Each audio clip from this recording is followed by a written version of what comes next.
নমস্কার বন্ধুরা, আমি পিঙ্কি রান্নাঘর নিয়ে আপনাদের কাছে চলে এসেছি। আজকের রেসিপি হচ্ছে ব্রেড চিকেন রোল। কি কি লাগছে আপনাদের করে দেখিয়ে দিচ্ছি রেসিপিতে। এখানে পেঁয়াজ কুচনো, এখানে ক্যাপসিকাম, মাংস, তেল, কাশ্মীরি লঙ্কা গুঁড়ো, নুন, চাট মশলা, ধনে জিরে গুঁড়ো, আর এখানে আলু সেদ্ধ। আলুটা এরকম মিহিভাবে মেখে নেবেন। আমি এবার কড়াটা বসিয়ে দিচ্ছি। এর মধ্যে জল দিয়ে দিচ্ছি। জল গরম হয়ে গেছে, এর মধ্যে আমি মাংসগুলো দিয়ে দিচ্ছি সেদ্ধ হওয়ার তারে। এবার এই গন্ধ যাওয়ার তারে আমি একটু লেবু দিয়ে দিচ্ছি। লেবুটা দিলে আর মাংসটায় গন্ধ ছাড়বে না। এবার আমার সেদ্ধ হয়ে গেছে, আমি এবার তুলে নিচ্ছি। এরকম ভালোভাবে মাংসটা সেদ্ধ করে নেবেন।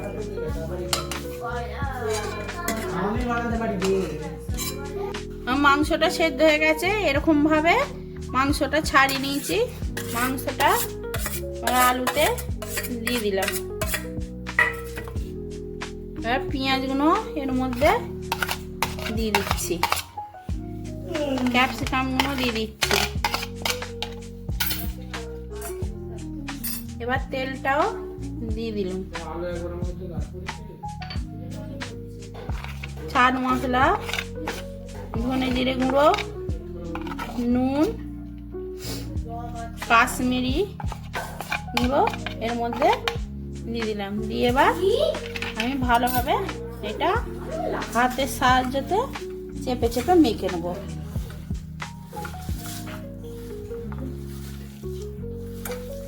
এবার আমি রুটিটাকে এইভাবে রুটির মতন বেলে নেব।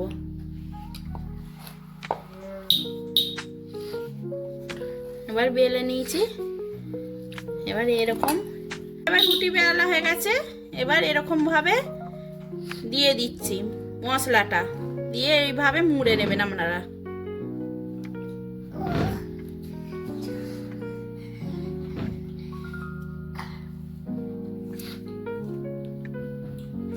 এরকম ভাবে মুড়ে নেবেন। এই দেখুন বন্ধুরা, আমার একটা তৈরি করা হয়ে গেছে। কড়া গরম হয়ে গেছে, এর মধ্যে এবার আমি তেল দিয়ে দিচ্ছি ভাজার তারে। এখানে আমি একটা ডিম গুলে নিয়েছি।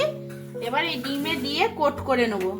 এরকম ভাবে ডিমে একটা করে ডুবিয়ে পাউডার নেড়ো গুঁড়োয় দিয়ে কোট করে নিচ্ছি।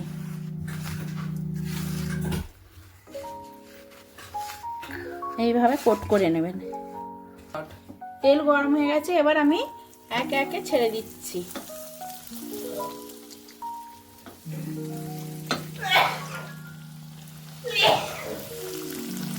একে একে তেলে ছেড়ে দিলাম।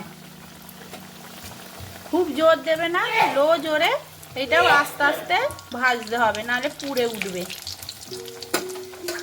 এবার আমার ভাজা হয়ে গেছে, এরকম ভাবে লাল লাল করে ভেজে নেবেন।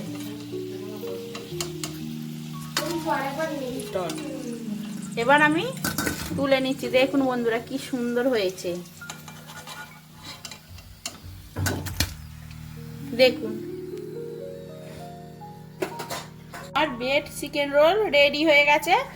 দেখুন কি মচমচে হয়েছে। আমি একটা আপনাদের করে ভেঙে দেখিয়ে দিচ্ছি।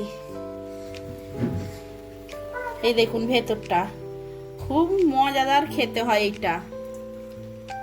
এরকম সস নিয়ে আপনারা খেয়ে দেখবেন। নমস্কার।